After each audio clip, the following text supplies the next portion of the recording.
What's up, everybody, and welcome back to In Search of Answers, the show where you guys ask me questions and I do my very best to answer them. Quick reminder before we get started, if you'd like to ask a question to potentially be answered here on the show, you can leave a comment below on YouTube, or if you're a patron, you can head over to Patreon, find the posting for this episode. Inside that posting will be a link to a form you can fill out, and that will get you priority access to having your question answered here on the show.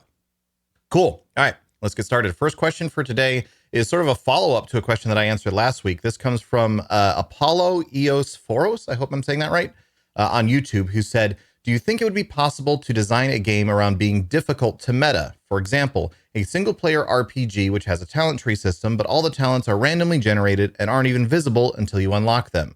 This would also discourage players from looking up info on a wiki, possibly keeping alive more of a sense of exploration and discovery.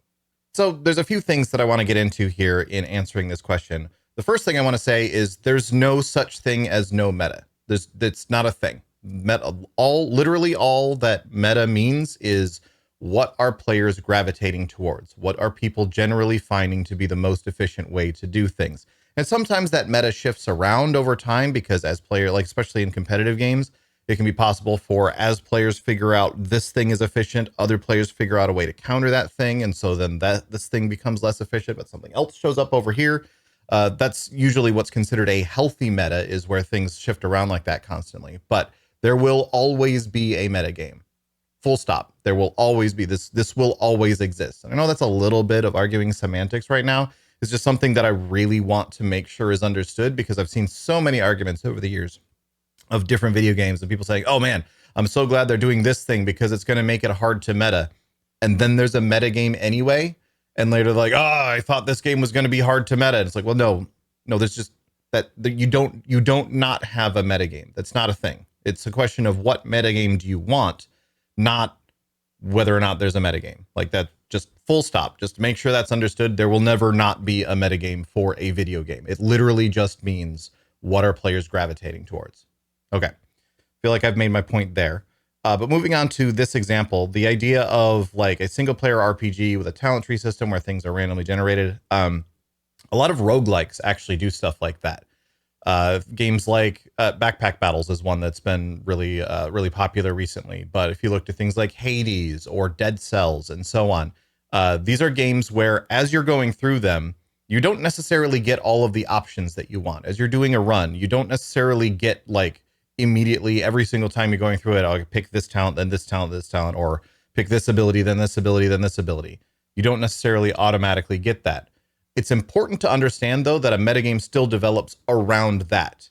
The strategies that tend to be easier to tie together or that take fewer like specific upgrades tend to be the ones that then float to the top and become the more popular ways to play the game as a result. So if in a Dead Cells, for example, for a long time, the metagame was, I know they've changed a bunch of things since I used to play a ton of Dead Cells. I haven't played a ton of it in a while, so this is like old information. But Dead Cells, for example, it used to be the case that a agility build with a shield was just like the way to win. Excuse me. It was like just the way to get through things. And it was like, okay, this just means that I want to do this every single build, and I'm looking for these specific items. And my run is determined not on what choices did I make throughout the run, but did I get those specific items to drop? And they've done a bunch of things to change since then, but it's very hard to break away from that sense of this is the perfect build that I'm looking for. And do I get it or not? Backpack Battles has been very much the same way recently, where if you're playing a Berserker, for example, you kind of want to get the dual axe. And you kind of want to get the little jelly guy with the sword in him. I forget what he's called. You kind of want to get those. And once you get those, you're probably going to do a pretty good run. But if you can't get those, then you kind of have to just make something up. And you usually end up looking at that as like, well, this run just didn't go as well. But that's just like partially due to balance. And game developers like Backpack Battles has been trying to balance this. Like I said, talking about Dead Cells, they did a whole rebalance of things that completely removed what I was talking about before. But it's important to understand that as soon as you change that, all that happens is players find whatever the next like most efficient method is. Like someone mentioned last week, apparently there are people who think that meta stands for most efficient tactics available. It doesn't. It's not an acronym. It's literally just short for metagame, and metagame just means what are people doing.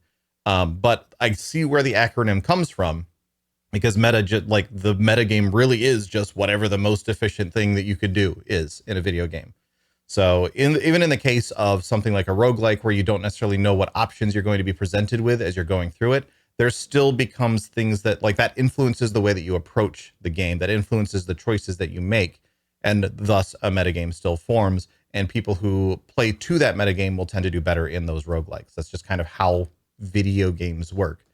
And I would argue that a video game that you can't figure out, a video game that you can't ever be like, yes, I know the most efficient way to do this, would actually be really frustrating to play, because like half of the point of games are puzzles in a sense, right? And so you as the player want to be able to feel like you've figured it out and you've done well and you've won. If you're wanting a game that you just never can figure out, like you could stick to flipping a coin and hope that it lands. But even like people have mathematically figured out that flipping a coin, if it's like a US quarter, it lands on heads more than it lands on tails by like 0.01% of a margin. So you're better off just on average to bet heads and stuff like that. So I don't think it's possible to, like, you can make a metagame that shifts, you can make a metagame that is hard to chase, but you can't make a game that does not have a meta. You cannot make a game that does not have a most efficient method, unless you're just making a really boring video game. Yeah. I also wanted to comment a little bit on the last point of their question, which was discouraging players from looking up info on a wiki, possibly keeping alive more a sense of exploration and discovery. To me, that only happens in a case where things are really, really simplified. Like Season of Discovery right now is a great example of this. The fact that enough things in Season of Discovery are just a little bit too hard to figure out on yourself through actual gameplay leads people to look things up online. It doesn't mean that you then go, oh, maybe if I just keep like shoving my face into this weird spider, eventually I'll figure out why this spider is here and something will happen. No, you kind of approach that and be like, I haven't found yet, I haven't stumbled across what makes this spider interesting, so I'm going to have to look it up online later because I'm just not going to figure it out.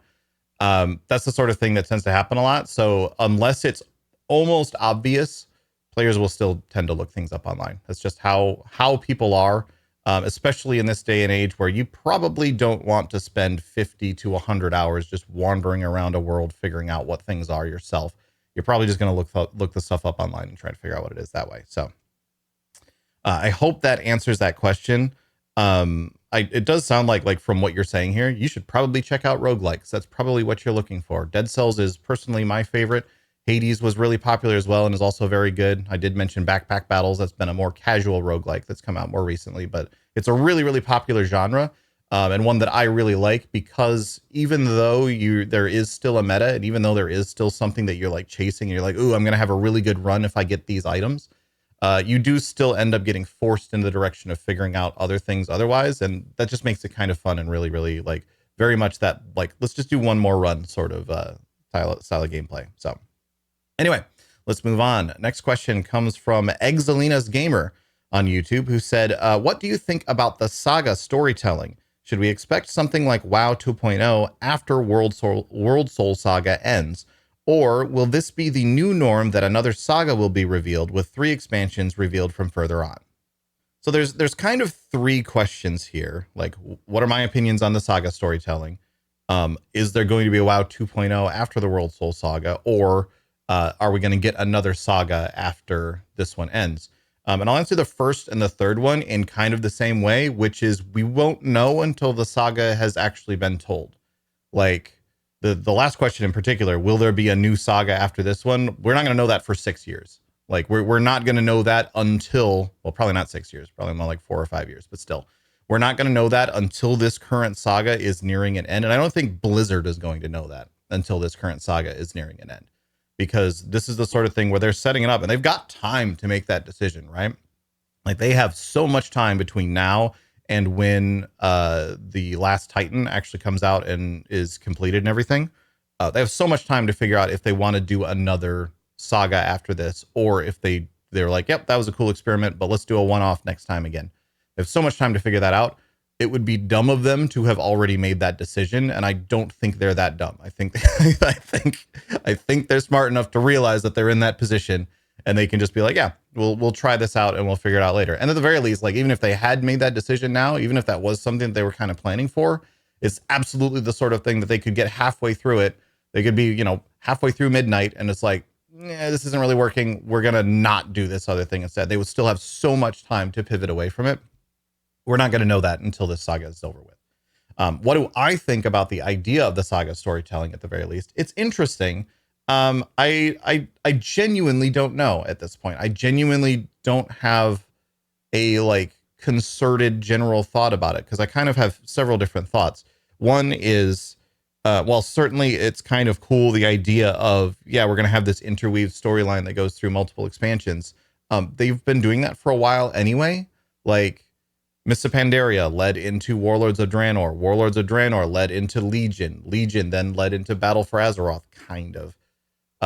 There's definitely, like, that's something that they've sort of been doing already, where there's like these beats and then the expansion, the tail end of one expansion just leads into the next one in terms of what's going on. They stopped that with Dragonflight. They actually kind of ended that storyline with the end of Shadowlands, and then they're like, okay, Dragonflight, new story. And now it kind of seems like Dragonflight new story is not necessarily directly leading into the War Within itself. It's more like, if anything, the War Within is kind of harkening back to that old like Battle for Azeroth, the heart of the world soul sort of thing. So it kind of feels like Dragonflight is sort of its one-off thing in its own little bubble. And now we're almost revisiting that old story again. And I don't know. I don't mind the idea of an interweave storyline through expansions. Some games, I wouldn't say WoW has ever really done that super well. I think WoW has, WoW is very gameplay first. And so a lot of times it's like, what's the gameplay that we want to do in this thing? Okay, let's figure out afterward, how do we tie that in the end of this expansion? And then we put that thread in there. And that's kind of how it's felt to me. Games like Final Fantasy 14 there's a story and you're going through this story and each expansion is the next chapter in that story up until their most recent expansion, which I can't remember the name of right now, but they kind of like said, okay, this is the end of that story, but that's a story that's been threading through all of these different expansions and it's been the same story the whole time. It is something that it would be really interesting for WoW to try to pursue that and to try to go through that angle. I don't know if that's what they're doing, and I don't know if, like, WoW is a very large development team with a lot of people working on it. It would take a pretty dramatic shift from a lot of people to fundamentally change the way that World of Warcraft exists, right? Like it would be such a huge shift to be like, okay, everybody, this is how you've been making this game for the last 20 years, but we're going to make it differently now. We're going to do everything differently, like retraining and relearning how to make this game specifically, not just make games. Like, obviously these are game developers. They're very experienced. They understand how to make video games. If you put them on a brand new project, they could make a very different project as a result of that.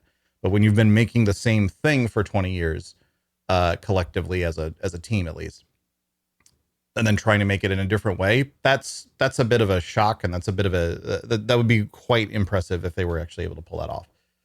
So I expect what we're going to see is it's just kind of still going to be WoW. Like, I don't really expect this whole like World Soul Saga trilogy to really be such a fundamental difference in the way that story is told. I think this is more just Blizzard's way of saying, we have a plan. We're going to work through a story for the next 3 expansions, unlike Dragonflight, which was kind of its own thing. That's kind of where I'm at on that. At which point, it really is going to come, like, what my overall opinion of the Saga storytelling is really going to come down to the Saga storytelling. And we don't know anything about that story yet. We don't really know. Well, we know bits and pieces, but not enough to make that judgment call. And it's going to be something that until that story is told, we don't know how well it was told, if that makes sense. The last little bit on this one was the second part of the question. Should we expect something like WoW 2.0 after World Soul Saga ends?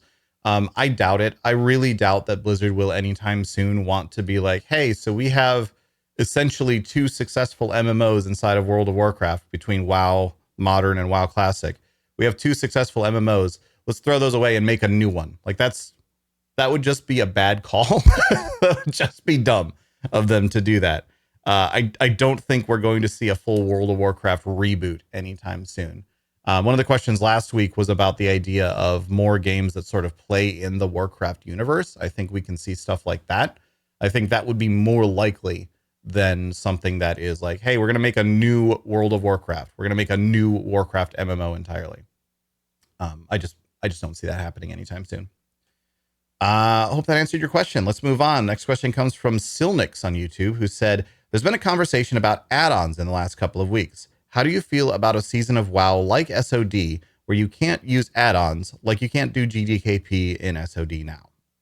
So I know that a bunch of content creators have been talking about this a lot recently, and there's been like a whole big debate about certain people on the pro add-ons, certain people on the anti-add-on side of things. I think Plunderstorm with its like no add-ons kind of sparked this a little bit as well. I will just be completely honest. I haven't paid too much attention to that debate because I've been very busy. Like we still have the streamathon ongoing, and the time that I'm spending not streaming and not making videos right now, the very limited time that is, I've been spending on anything other than like the internet. I've been spending that on trying to spend time with my girlfriend and stuff like that. So I haven't paid super close attention to this debate thus far. I've seen bits and pieces of it here and there, and I kind of get that's why I get the impression that Plunderstorm may have kind of sparked it a little bit, because Plunderstorm doesn't have add-ons and it has like a very restrictive, limited UI. I don't think deleting add-ons, I don't think banning add-ons is a good idea for World of Warcraft. For World of Warcraft specifically, I think an MMO that doesn't have add-ons is fine. Like there are plenty of successful MMOs that don't have add-ons. But I think World of Warcraft, especially in the classic sense, the base UI in World of Warcraft Classic is not good. And if it wasn't for add-ons, the game would have never become as popular as it did.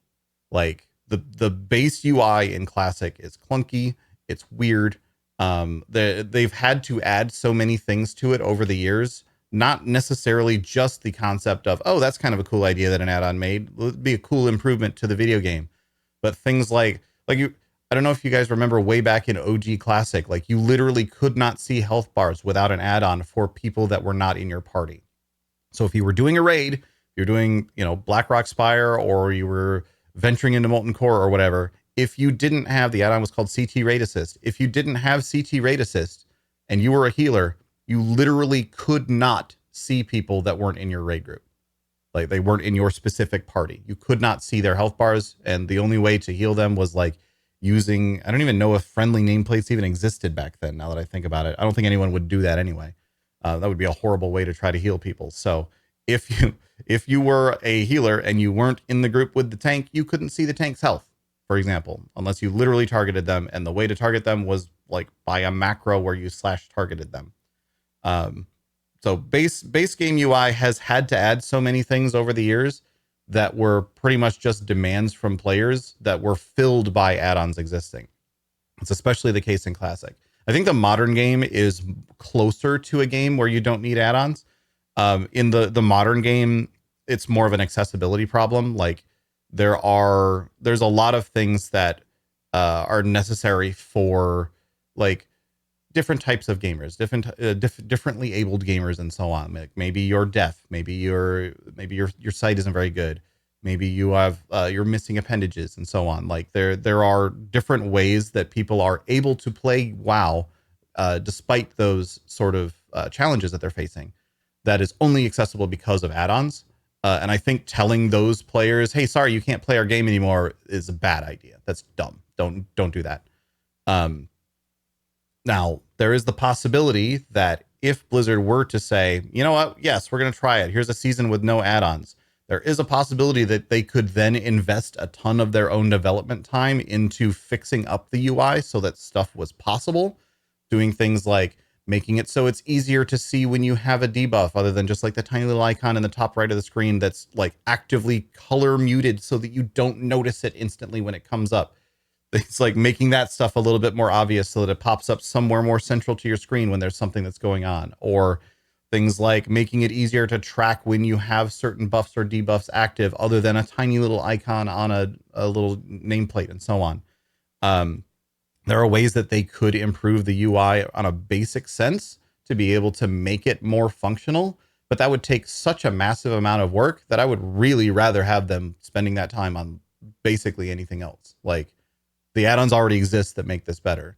Why would we as gamers want Blizzard to be spending their time recreating these add-ons in the base game when you can just download the add-on and they can spend that time working on something else for the game? Like that to me seems like a weird, that's a bit of a weird like hill to die on. So I don't know. I don't think World of Warcraft is a game that exists in a state where you can just take add-ons out of it and have it be anything other than an absolute mess, absolute nightmare to play. It would literally just make the game suck, and that's not good.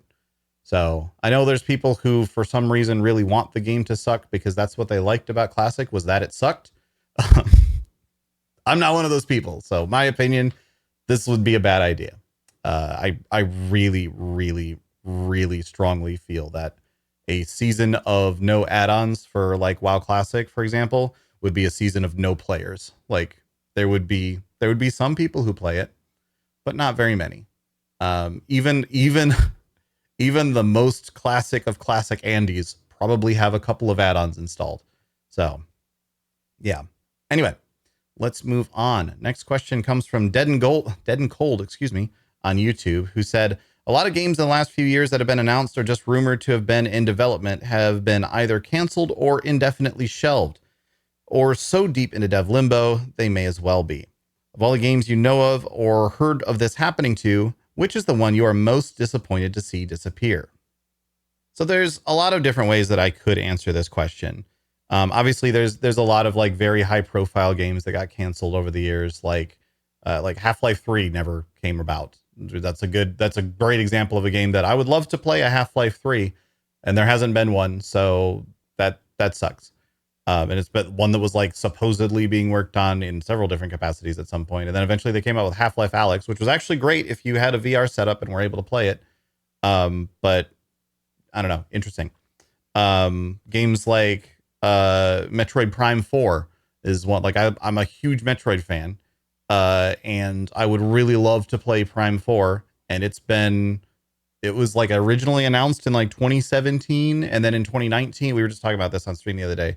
2019, they announced that they were restarting development on it. And that was 5 years ago. And we still haven't seen anything out of this. So, hopefully we actually learn something about Prime 4 soon. But it does kind of seem like it might be in dev limbo. And we don't really know what's going on with it at this point. So that's another one that I would love to hear more about. I was actually Google searching a little bit before this, like, hey, what other canceled games were there? And there's things like Silent Hills. There's things like the Star Wars 1313 game that people were really excited about. For me, one that stuck out that I had forgotten got canceled was Mega Man Legends 3. Like, I actually loved the Mega Man Legends series, and I really wanted Mega Man Legends 3, and that never came to pass, which is sad. But the other thing that I will say, just this is more just a reflection on myself personally. I tend to not get excited about games until they have a confirmed release date. I tend to not look at a game and be like, oh, that's going to be so good. I'm really excited about it. I can't wait to play this game until I know enough about it to know that I am going to like that game. This is just because like I've seen so many previews of games over the years that came out and sucked. I've seen so many previews of games that looked like they were going to be thing A, and then they turned out to be thing B, which was not what I was after. Stray, for example, I don't know if if you've ever seen me talk about Stray, my rant about Stray is that game actually made me angry. It's pretty rare for me to actually get mad at a video game, but Stray made me mad. And that was because it was a game that when I first learned about it, when they were first marketing it and advertising it, it was, oh, this was a game where you're a cat doing cool cat stuff in a post-apocalyptic cyberpunk universe. I was like, dang, I really want to be a cat doing cool cat stuff in a post-apocalyptic cyberpunk universe. This looks really great. When the game actually came out, it was, okay, you're a cat who has a robot that's going to do everything, and you just get to be the robot's legs and walk around a bit. And you kind of do some cat stuff once or twice, but for the most of the game, it's just you are the cat is the cat is the vehicle that the main character, who is the robot, is riding. And that made me very angry because I was incredibly excited for Stray, because I was like, it's a game about a cat. I'm a cat person. I don't know if you can tell. I'm a cat person. And I really wanted that game. In fact, I'm really looking forward to Little Kitty Big City, which thankfully released a demo. So I know that Little Kitty Big City is going to be a game where you're a cat doing cat things. That game I'm very excited about. Stray was one that just pissed me off with how little it was actually about the cat and how entirely it was about the robot and the robot's friends. So that's why, like, that's a good example of a case in which I accidentally got too excited about a game before I could play it, and then was super disappointed by it as a result. And the reason I went down that whole side rant is because that makes it difficult for me to be like, the fact that I try to stay like distant from a game until it's playable, because I just genuinely, I will reserve judgment. I don't even think about whether I'm going to like a game or not. I'll look at a game and go, that seems like it might be cool. File that information away for later once it's actually playable, and I can then determine whether or not it was cool. That makes it difficult for me to look at like, oh, what games were canceled that I was really excited for. Because for the most part, I'm not excited about a game until it's definitely coming out. So I don't have a great answer for that in general. It's easier for me to look at games in dev limbo like Metroid Prime 4 and say, I really hope Metroid Prime 4 happens someday. But at the same time, because I don't know anything about Metroid Prime 4, I don't know yet if Metroid Prime 4 is going to be a good game or not. It could be essentially Metroid Prime 4. It could be, the same as Primes 1 through 3, or it could be another other M that everyone hates. We don't know. Maybe that's why it's in dev limbo. We genuinely don't know at this point. So anyway, I think we're going to go ahead and wrap it up. Thank you all so much for watching. Again, if you would like to ask a question for me to potentially answer here on the show, you can just leave a comment on YouTube below, or if you're a patron, head over to patreon.com/Devilor.